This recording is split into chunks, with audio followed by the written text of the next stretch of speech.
Let's see what Michael's. I don't know if that's true. It's true. It's like actually true. You told me that you flush the toilet after every after every log, and you still clog it up constantly. Like that. That's like nothing I've ever heard before. New card smell says, Chris, how many more weeks until Tom James joins the world? Now, my child is not going to be named Tom. I just want to clarify, but my baby is due in just over 2 weeks. So March 13th. I will meet anybody that's going up there to the Arnold Classic. I know there's a lot of people in town and they really like the ripped guys. I live like 5 blocks from the convention center. So I'll be around there. Meet up. So Michael is mad about these guys. Hey everybody, welcome to The Bottom Line. I'm Michael Noland. You know what? I knew this video was coming one day. Wait. Yeah, you made them.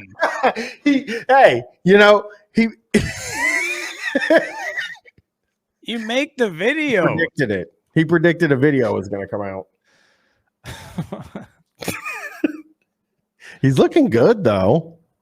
Yeah, I mean the lighting, it's all lighting. Like his face looks red, but it's the red lighting you can tell, and it does look good. It makes him look good. Yeah, his lighting's outrageous. If you're like, oh, he looks creepy, he looks terrible. This is highest level he could look. 100%. This is best he could look. Yeah, and he's wearing almost a normal shirt. Although I think Real Hugman subscribed at tier 1, not 1 tier. By the way, it's a real human, not a real hug man. So that's another flub. Wait, it says Hugman, right? No, it doesn't. There's an H after. There's an H after the. You know what? Man. You know what? I'm sorry, everybody. My brain's all fucked up. I'm a busy boy. No, Brian. That's why I read them normally, because they're really hard when you're reading them and they're scrolling as you're doing it. I just figured you'd be flubbing every single one if you did it, and it's all we would talk about. Yeah. And 2 of our prophets of right thinking, 2 of our harbingers of a brave new world, 2 of rock's greatest icons and egomaniacs would clash. What am I talking about? Well, let the cat fight begin. You got a new song.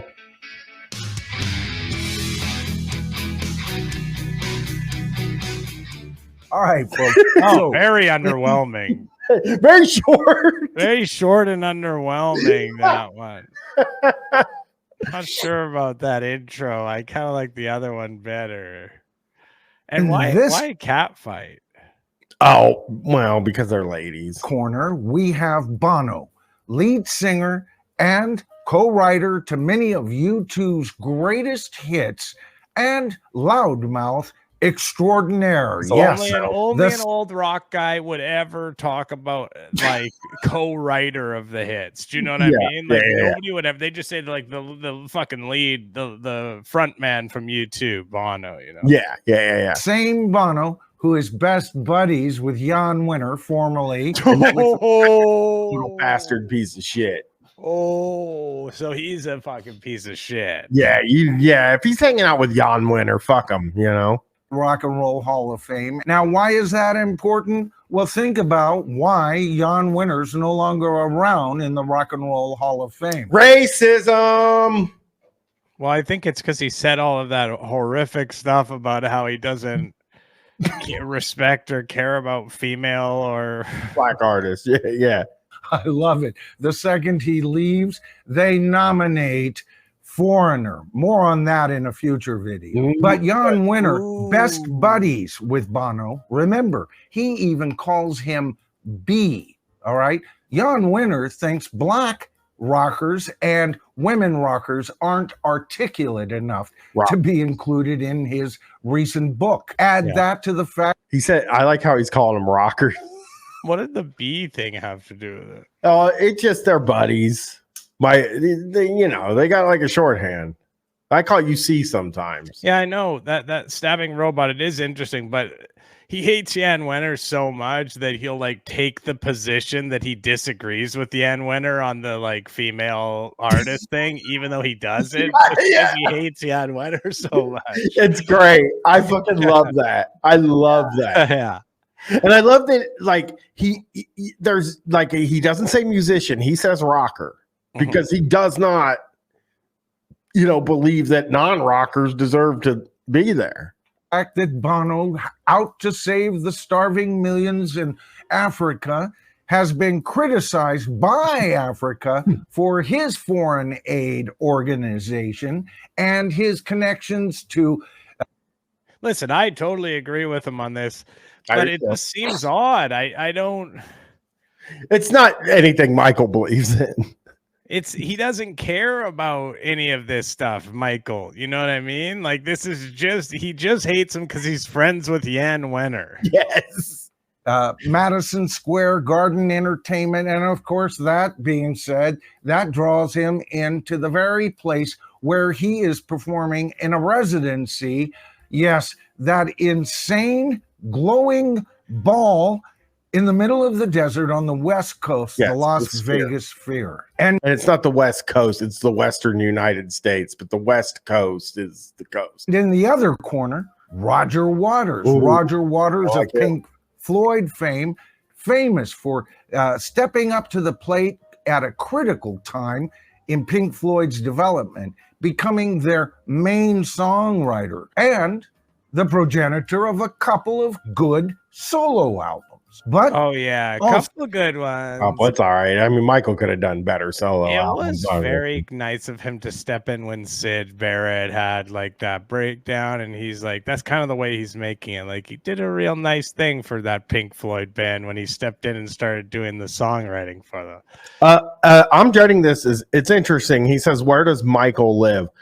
I am, now that this just happened, I'm starting to think maybe southern east coast. I think he's like, he lives in like Boston or something. I think it would be like South Carolina or like the Outer Banks area. Oh, you think south? Yeah. No, I don't. He seems to be on the coast. But I guess he could also be at a lake. Florida, Florida. A man who runs his concerts closer to induction centers, as far as I'm concerned.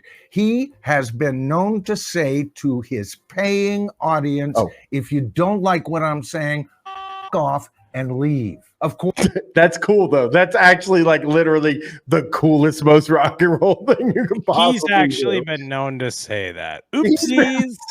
Of course, he's a big critic of Israel, or at least the government of Israel. That's the right way to be. Actually, that's what people are saying.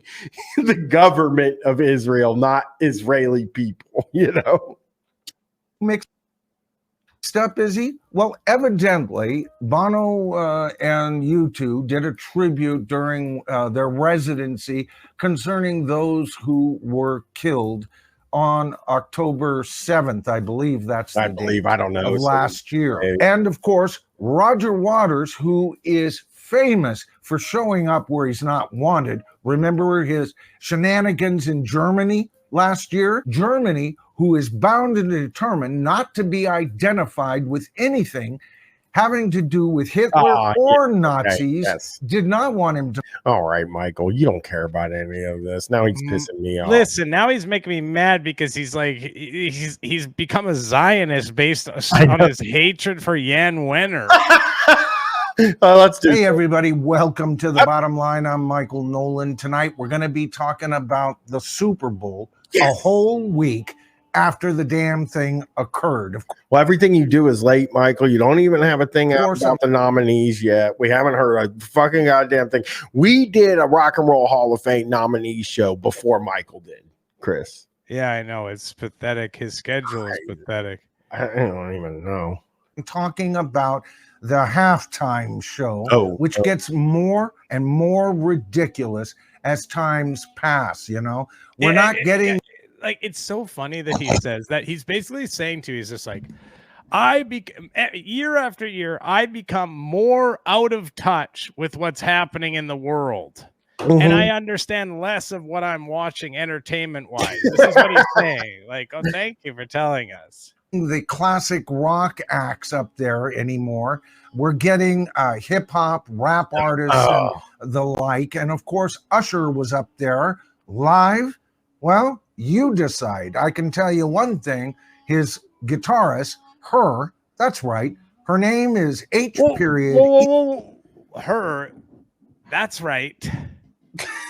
That's right. I thought he was gonna, before I just realized that's her name. I thought he was literally going to like do that. That's right, a woman guitarist. That's what he's basically doing. I mean, R. I guess it's her, who has been noted to be a fabulous guitarist. But you know, after her performance, you've got to ask yourself, folks, is it live or is it Memorex? Well, if you're 70, you have to ask yourself. What's Memorex? It's a really old Memorex was tapes, right? Like they made cassette tapes. So their whole thing is it live or is it Memorex? Memorex, as in our tapes sound so good you might mistake them for being live. For cassette tapes, though. For cassette tapes in the 80s, 70s and 80s. Yeah. I mean, it's a very long time ago, Chris, but cassette tapes. Oh, okay. I love this song. All right. So when you talk about the Super Bowl, think about what it is. It really is a live event. Dude, I didn't even think about that for 1 minute. I'm fucking totally blown away by this. Hang on. Yeah. It's happened at the same time that it's on my TV. It's very interesting. I haven't given that much thought. I'm not thinking of it that way at all. Yeah.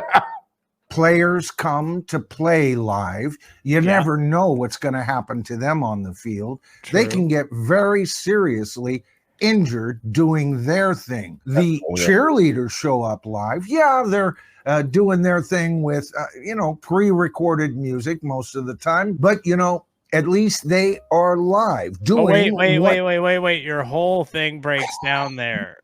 Because the musicians are live as well. And if they're using a pre-recorded track, backing track, that wasn't a good example to use.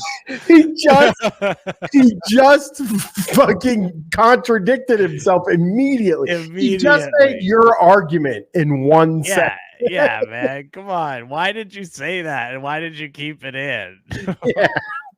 Cheerleaders do. And of course, the coaches, the assistant coaches, backup players, a ton of people are there to make a critical decision in the moment. But what is it about this halftime show, the way it's going now? People showing up, not even playing their instruments live. And of course, I'm talking about her. I've looked at this footage until I'm blue in the face, and her. I looked at this footage until I'm blue in the face. This guy's studying it, like breaking it down, like doing forensic, like zooms on it and slow-mos, like frame to frame. Yeah, going full Zapruder on it. Is she playing? It's very interesting. Hang on a second. Yeah, just like this guy pretending like he's some edgelord watching the Shane Gillis fucking monologue, just like peeking in there. What this lady is. By the way, I think we can all agree, if you're sitting behind them on the Saturday Night Live, you gotta laugh, right? Yes, if you're playing music, I mean, come on, let's all laugh our heads off to the, guitar solo is so out of sync with what her fingers are actually doing at the time. She gets her vibratos wrong. She gets her slide ups wrong. Everything about that performance was fake. Now, most of you know I hate backing tracks. A guy who's never performed in a stadium, not willing to explain that standing in the middle of the stadium on the field is a lot different from standing on one end of the stadium and pointing all the music out at the audience. There's a 360-degree situation happen there in the stadium that like it would sound insane for 90% of the fucking stadium. And he's just a stupid old man. Live, with the exception of, say, a recorded church bell or a recorded thunderclap or something like that, cool. or using live loops live because we see it happening. But would somebody please tell me why they would use backing tracks at one of the biggest live events on planet Earth? Millions of dollars are invested. All right, fuck you, Michael. I'm going back. It's time. Guys, we got to go back. I just get what Tom and Bunny have ruined me.